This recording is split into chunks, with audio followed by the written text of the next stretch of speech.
জুলাই গণঅভ্যুত্থান দিবস উপলক্ষে জাতির উদ্দেশ্যে দেওয়া ভাষণে প্রধান উপদেষ্টা অধ্যাপক মুহাম্মদ ইউনূস ২০২৬ সালের ফেব্রুয়ারি মাসে রমজানের আগে জাতীয় নির্বাচন অনুষ্ঠানের কথা জানিয়েছেন।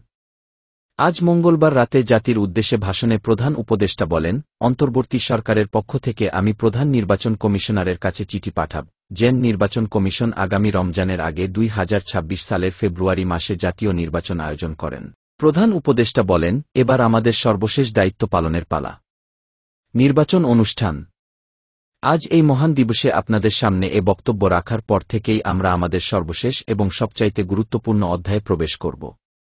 আমরা এবার একটি নির্বাচিত সরকারের কাছে দায়িত্ব হস্তান্তরের প্রক্রিয়া শুরু করব। সুন্দরভাবে নির্বাচন অনুষ্ঠানের প্রতিশ্রুতি ব্যক্ত করে তিনি বলেন, আপনারা সকলেই দোয়া করবেন যেন সুন্দরভাবে নির্বাচন অনুষ্ঠান করে এ দেশের সকল নাগরিক একটি নতুন বাংলাদেশ গড়ার কাজে সফলভাবে এগিয়ে যেতে পারে।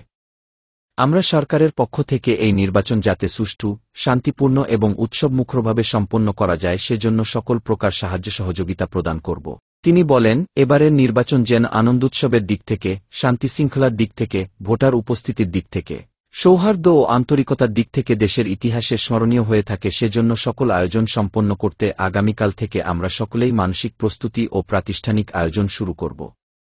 প্রবাসী ভোটারদের ভোটাধিকার নিশ্চিত করার কথা জানিয়ে অধ্যাপক ইউনূস তার ভাষণে বলেন, নির্বাচনে ভোটারদের সম্পর্কে দু-একটা কথা বলতে চাই।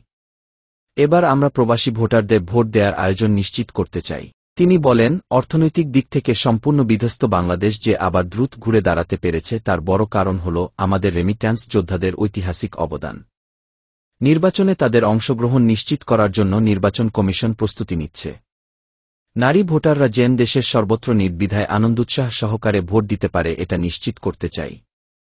এবার যেন কেন্দ্রে কেন্দ্রে নারী ভোটারদের ঢল নামে আমরা সেই লক্ষ্যে সমস্ত ব্যবস্থা গ্রহণ করব বলে তিনি উল্লেখ করেন।